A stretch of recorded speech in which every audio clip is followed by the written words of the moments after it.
taken to the streets to demand change in leadership. Today, we'll dive into the heart of these controversies and explore what they mean for the future of our great nation. Stay tuned. After this short break, we'll dig deeper into these topics and more. Don't go away.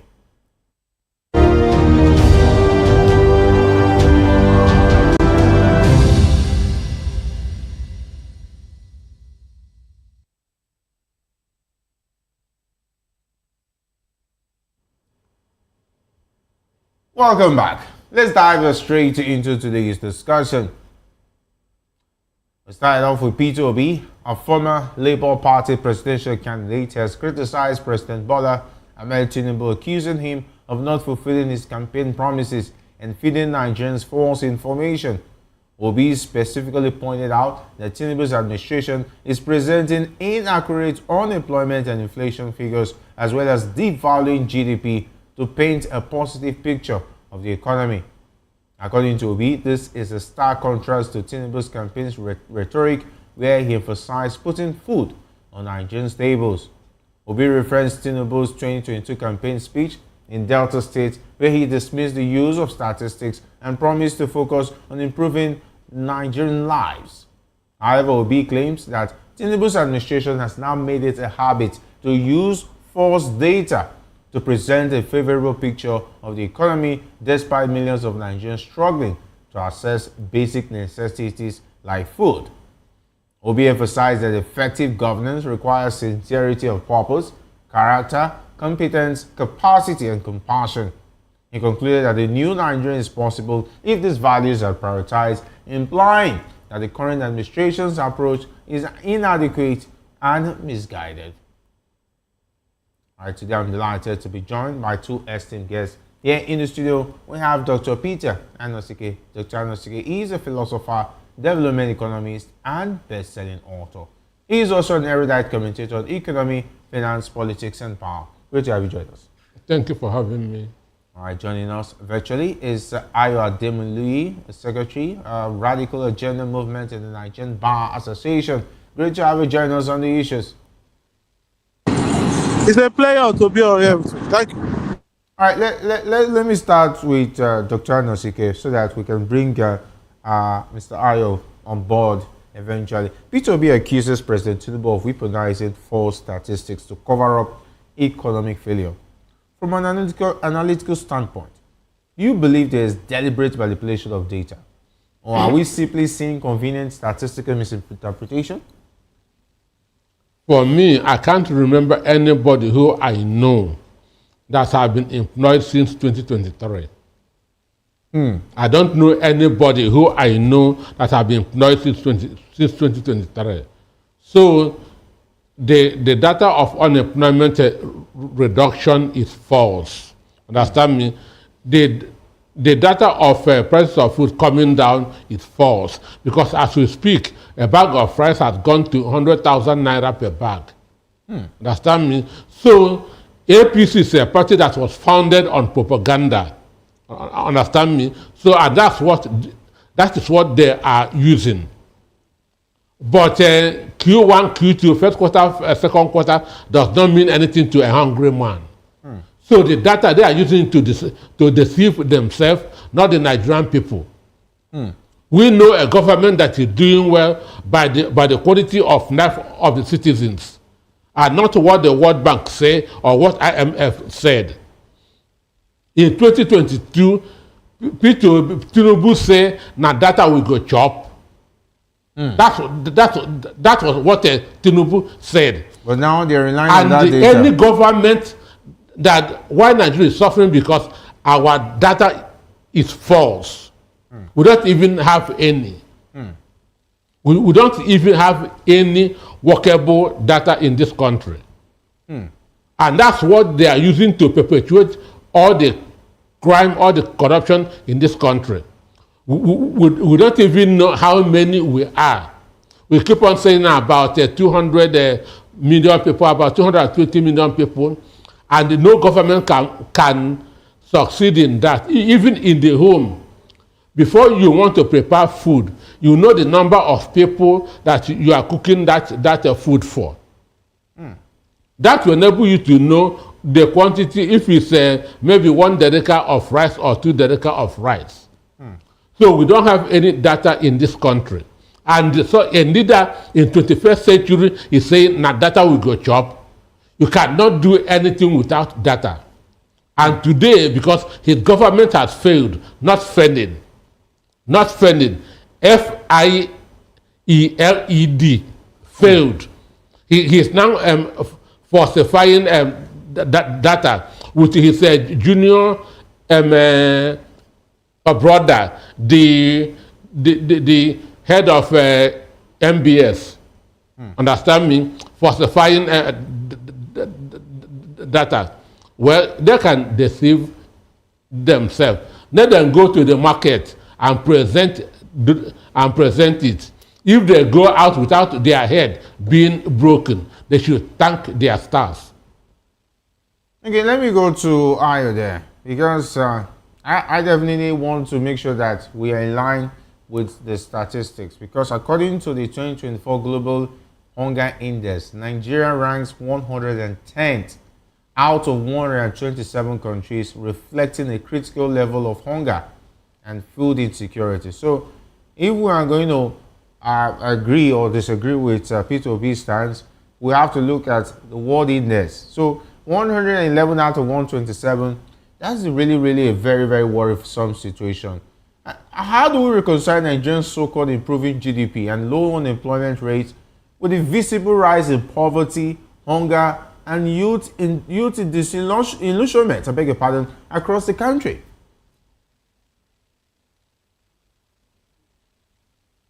Are you with us? All right, we understand Mr. Ayo is no longer with us, but he will join us eventually. But let me go to Dr. Andosike. I've just read an index to you, which is very worrisome, because I can tell you for free that people are really hungry. People are even begging, "Don't give me money, just buy me food on the roadside." I don't even, it's pretty that bad. I've seen matured men who look okay and sane and ready to do something, but they are just hungry. They can't even feed themselves. A bag of rice that we were buying 6,500 10 years ago is now selling for 100,000 naira. Understand me? A bag of rice. The number of out-of-school children has doubled. Understand? People are going to bed without food. Nigerians don't know where or when their next meal will come. As somebody is telling me that the government is doing well. A government is doing well on abstract.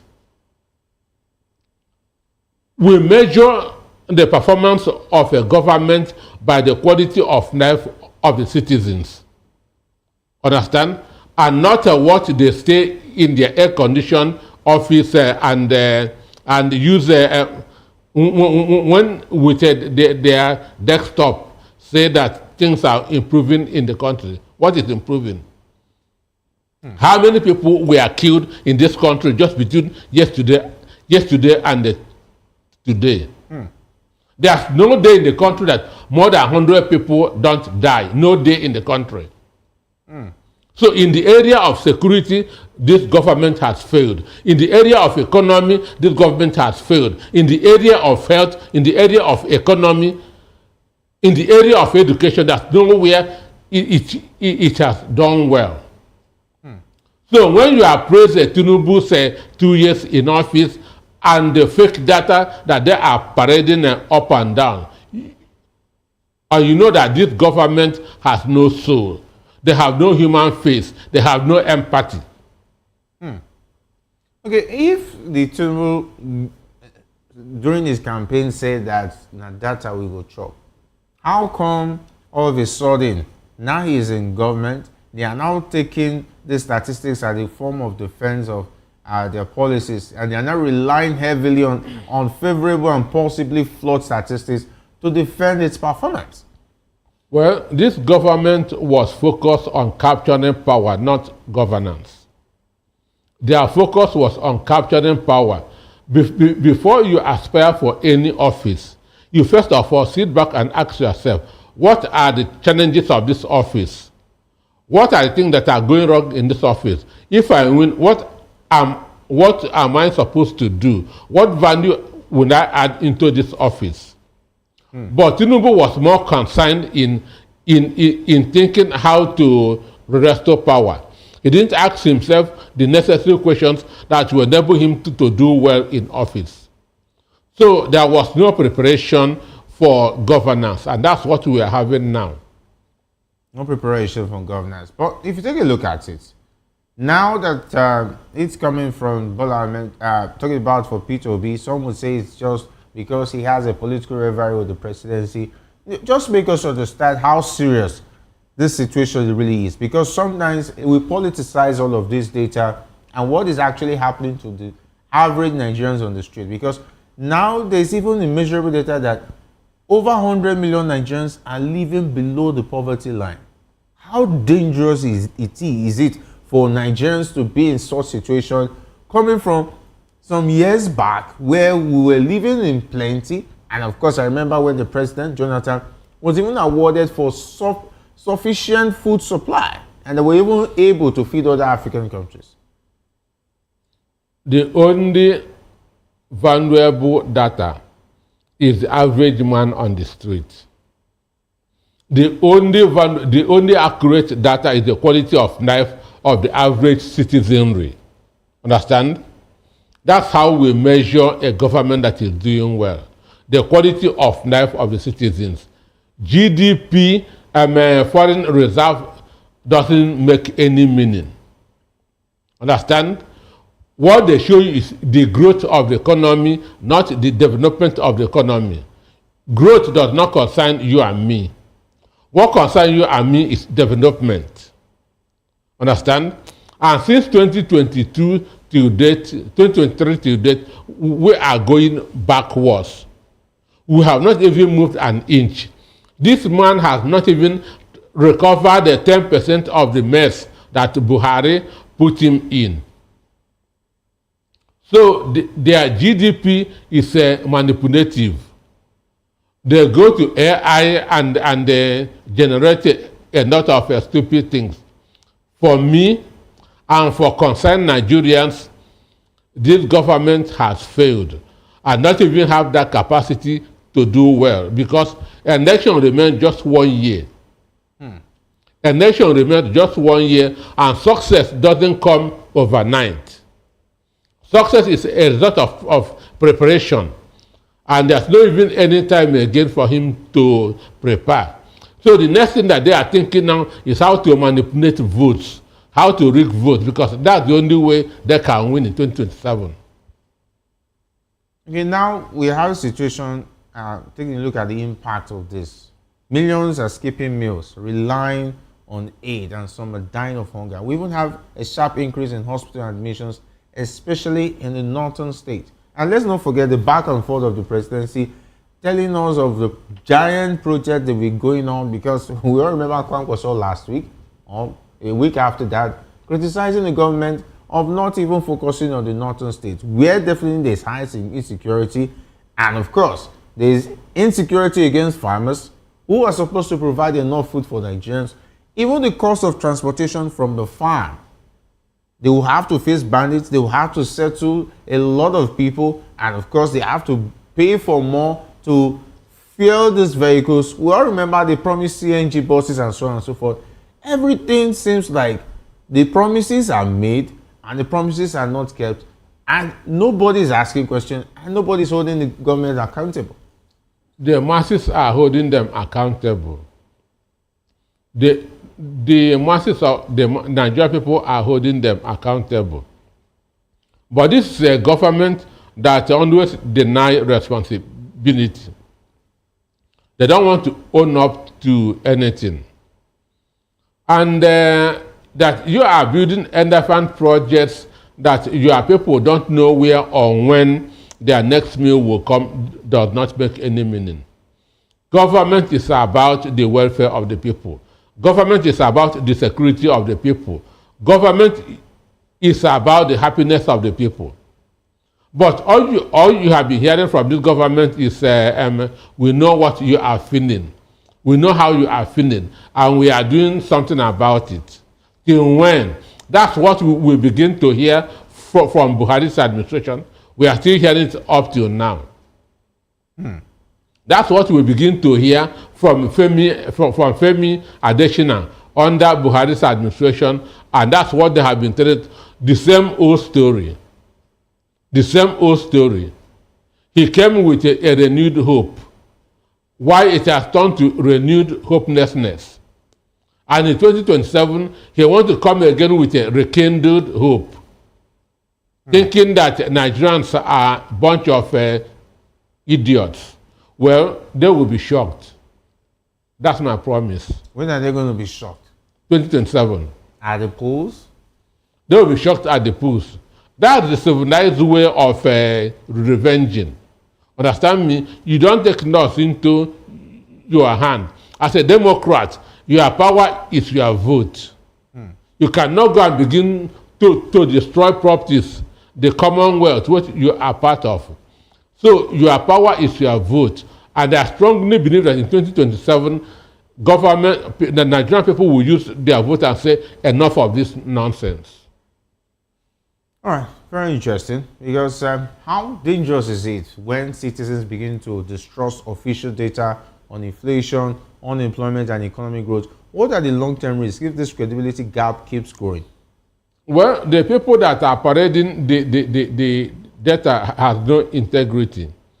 So people don't buy products. People buy integrity. Understand? If somebody comes to you with a message, first of all, check the messenger. Is the messenger the person that you can trust? If you cannot trust him, you cannot trust his products. So that's why people are not believing their data, whatever paper that they are parading. And it is only them in APC and their hunger son that are believing in those this data. Go and tell that thing to an average man on the street. He will abuse you. Go and tell an average man that the quality of life of Nigerians are becoming better. He will abuse you. So it is only them there in APC in Abuja that will believe because they believe because they have been so brainwashed that when they lie, they believe it. All right, let me go to the next conversation where Aliko Dangote, president of the Dangote Group, has called on President Bola Tinubu to extend the Nigerian First policy to include a ban on importation of refined petroleum products. Dangote believes this will protect local refineries from unfair competition and support the growth of Nigeria's energy sector. His $20 billion refinery in Lekki, Africa's largest, has already enabled Nigeria to become a net exporter of petroleum products, with significant exports recorded between June and July 2025. And Dangote's proposal has sparked debate, with some industry stakeholders opposing the ban. Oil marketers and experts argue that it could harm the sector by reducing competition and potentially leading to monopolization. They believe that allowing imports will strengthen local refineries by forcing them to improve efficiency and quality. Dangote, however, claims that some imported fuels are substandard and pose safety risks, further justifying the need for protectionist policies. The debate highlights the challenges facing Nigeria's energy sector, including competition from foreign markets and potential monopolization. President Tinubu's administration will need to balance the push for self-sufficiency with the need for a competitive market.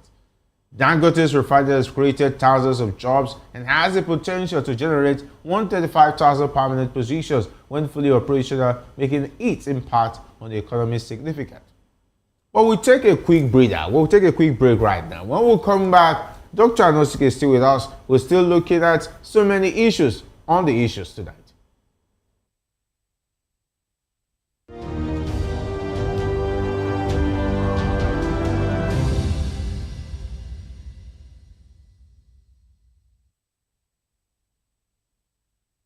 In a world where truth is the ultimate power and opinions scream the loudest, It's time to wade through the noise Hunger no get tribe. Hunger no get religion. and scan the human interest and trending topics that matter. Stay tuned to The Issues, your plug to the stories making the buzz, from politics to science and technology, social justice, and more. Let's tackle the tough questions and expose the truth. The Issues on Voice of the People Television. Don't just react, understand.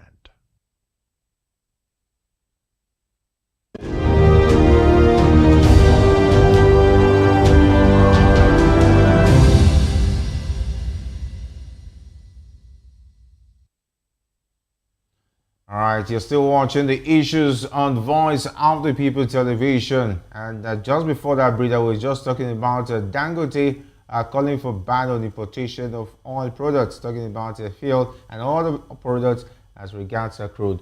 But Dr. Anosike is still with us in the studio, and we're looking at Dangote's comments and reactions coming from talking about the oil marketers and so many others who are involved in the oil sector, which are Nigerians who are concerned.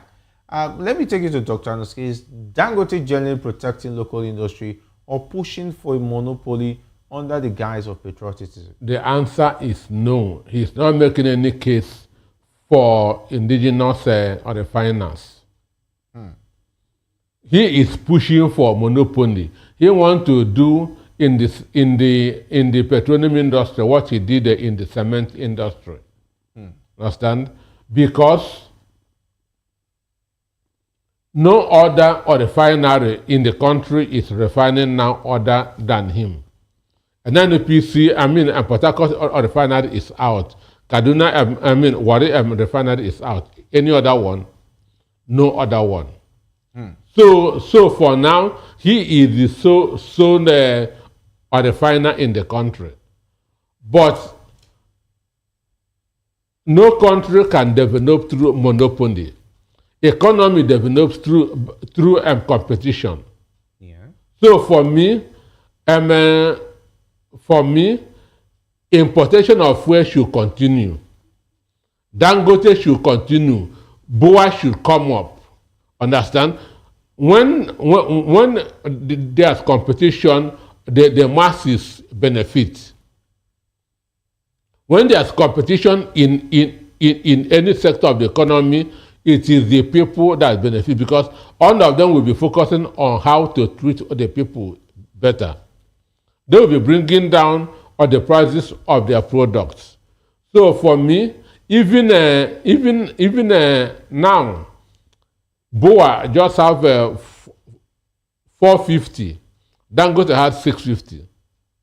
Which even if you say stop importation, Dangote can still run BOA out of town, out of the market. Understand? By just making his money on volume. Because he has about 200,000 advantage.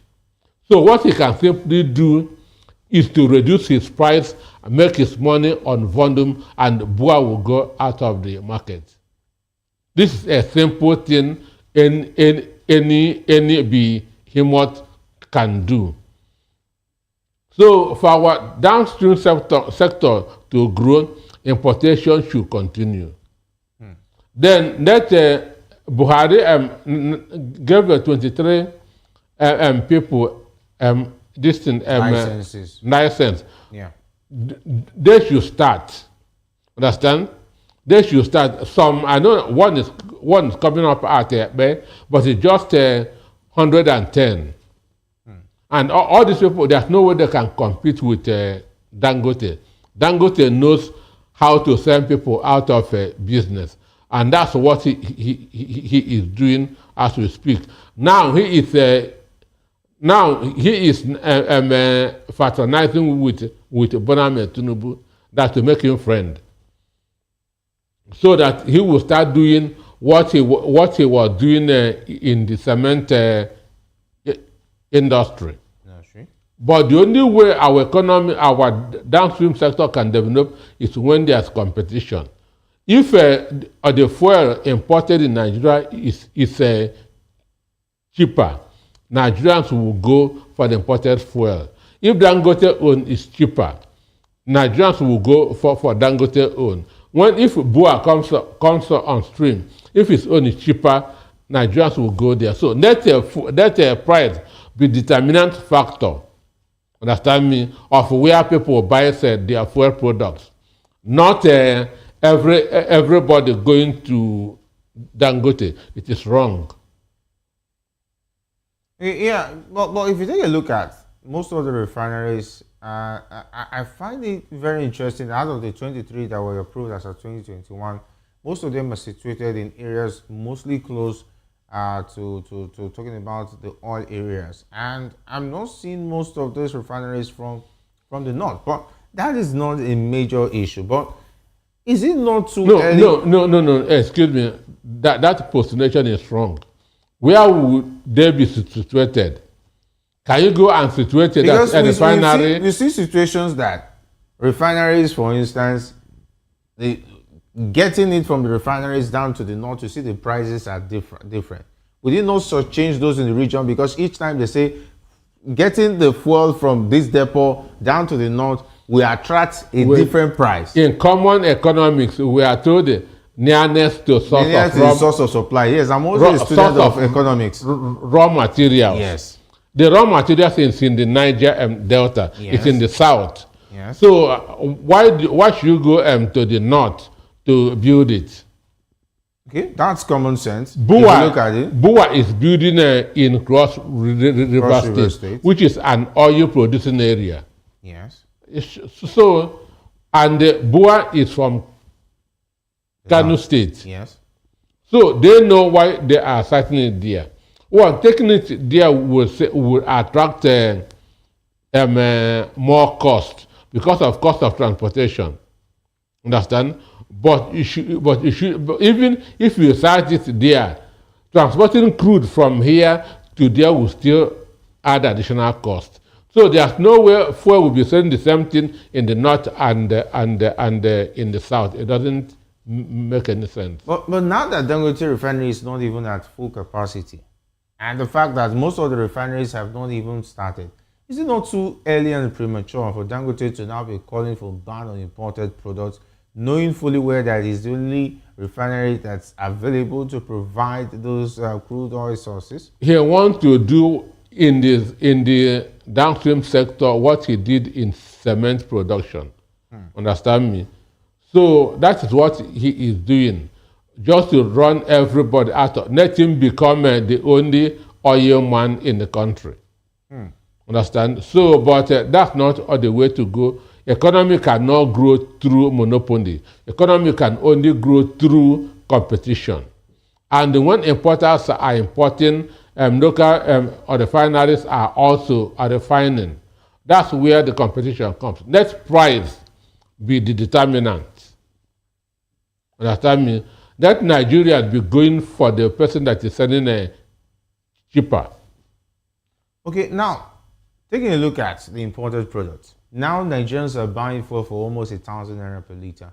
And we heard about the naira for crude. Why is Dangote not informing Nigerians what has been the latest development as far as the naira for crude? These are the major information Nigerians want to know. How he is going to reduce the price of fuel so that Nigerians can buy it cheaper, instead of looking for a way to make sure that he's the only one that is refining fuel that Nigerians are using. Well, the issue is this: he is running this business like a secret society. NNPC is also behaving like a secret society. So it's what they tell us that we will know. Unless some people will go there and make some real investigations. Okay. We don't know what is happening. I know that some time ago, Dangote spoke about the quantity of crude oil that is importing from the United States. Okay. So I don't know whether whether he's still getting his crude from Nigeria or not. Do you think that he must have had his way? That is why Dangote is no longer talking. Because at some point in time, he was against the NMDPRA. He was fighting against the NNPC. Now that Kyari is out of the way, and now it looks like there's a new... Do you think somehow he's beginning to win the battles and this call might see a situation where the government might yield to his call for ban on importation and eventually winning the battle of becoming the monopolized entity as far as the oil sector is concerned. This government, anything can happen. Tinubu can trade anything to win 2027 because he knows that it is very tight for him. So he can trade anything. He can even withdraw the licenses that Buhari Give those refineries. If Dangote assure him of support in 2027. So for me, what he is doing will not help Nigeria in the nearest future, because these people, everything is politics. Everything is politics. Even in other countries, Modena refineries are not too expensive. Modena refineries are not too expensive. People should go into this. Understand me? If people have Modena refineries in Niger Delta, understand? Delta State, Rivers, Bayelsa. Yes. Those people there could be consuming or the product that's of these people. Understand? So what they are doing now is just what is happening in electricity, putting everybody on a national, understand me? So, which is very, very bad. This thing should be that whoever has the capacity should go into it. And those who can also import should continue with the importation. One man, Nigeria is a country of more than 220 million people. So there's no way an individual should be in charge of sending petroleum products to everybody in the country. All right, because Dangote is asking that the Nigerian First policy should be implemented in the oil sector. And of course, the pressure groups like Petron and so on and OPEC have already said that this cannot happen because now you're the only refinery that's operational. So how come now you want Nigerian First policy to be implemented in this sector? Well, most Nigerians complain when it's not favoring them. They complain when it's not favoring them. So Nigeria First, why you are the only one? Are you the only person in the country? Assuming there are about 20, we can say, okay, let us patronize or let us protect, the word is not even patronize, protect our indigenous refiners. But when you just have only one, it is monopoly. It is monopoly which cannot be encouraged anywhere in the world.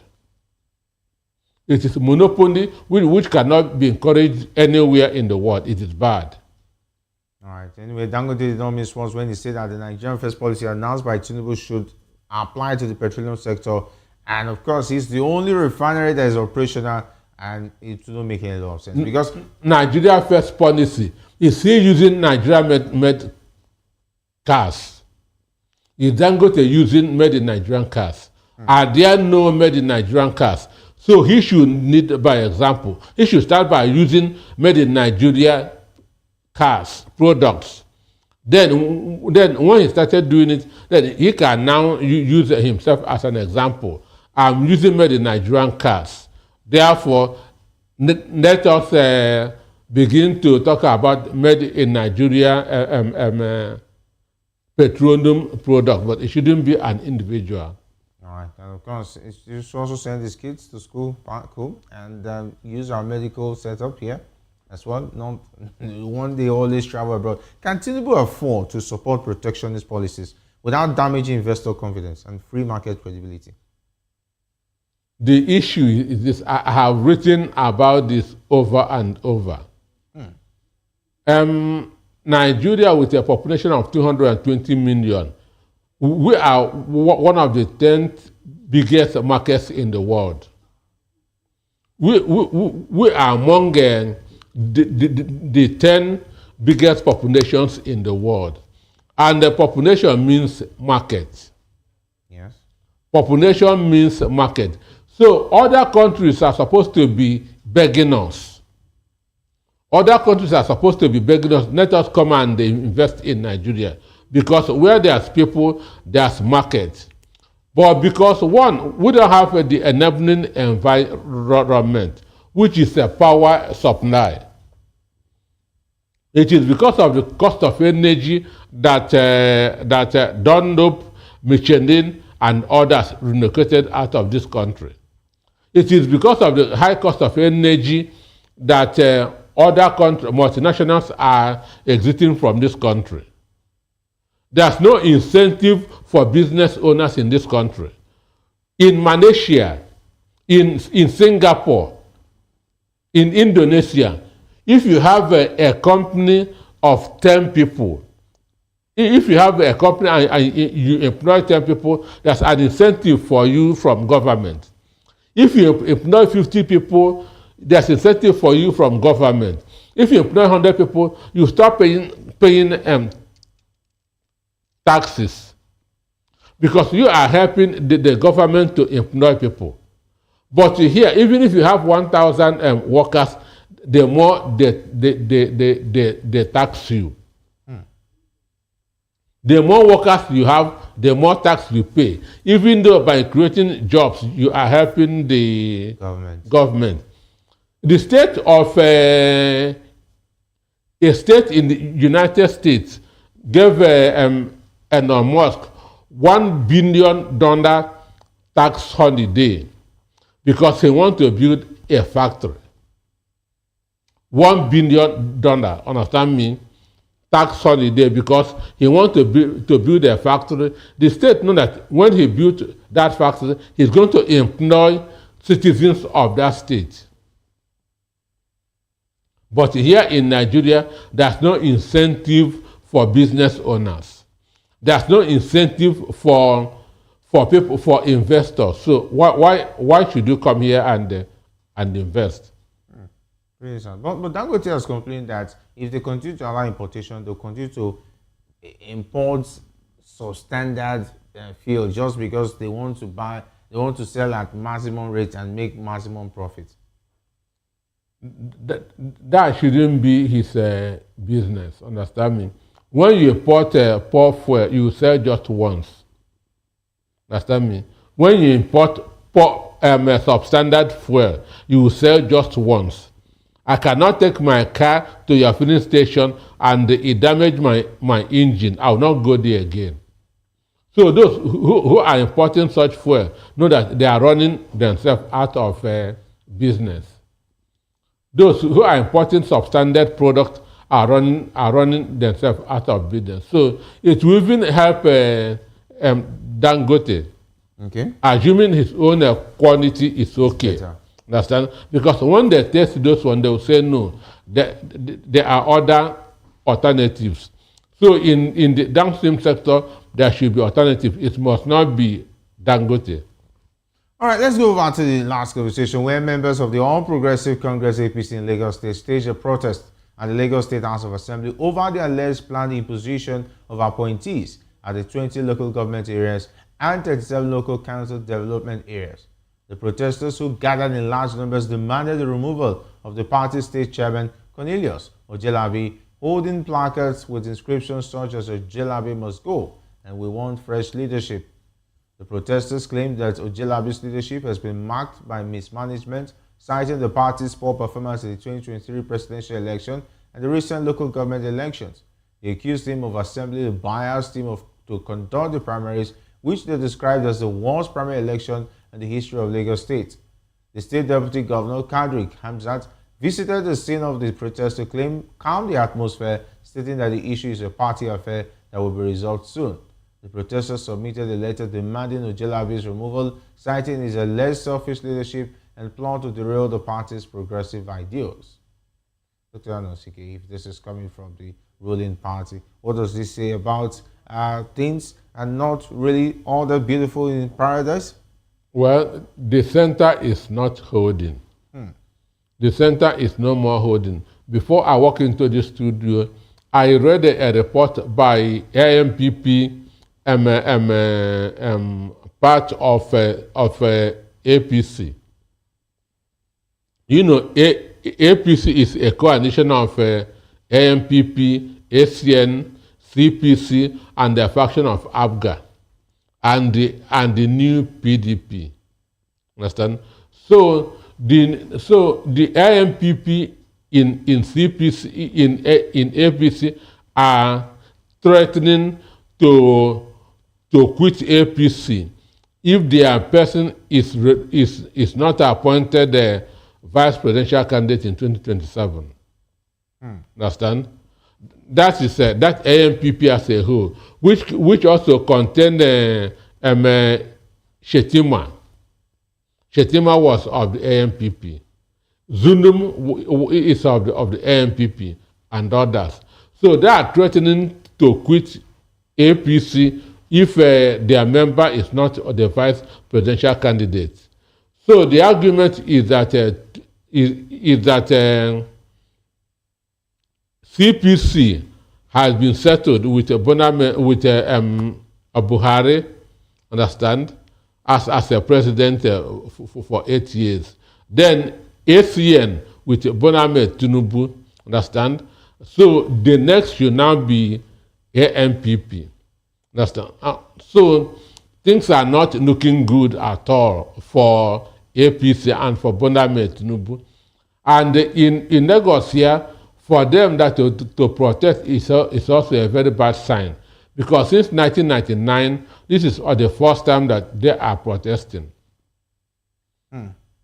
But for the issue of 2023, they have no answer to that. It's not Ojanabi's problem. There's no way he could have contained the tsunami. Understand? It was a force that nothing can resist. That even sweep Bodendon, where Tinubu voted. But is the APC in Lagos still prepared to risk losing grassroots support over what our protesters call the worst primaries in history?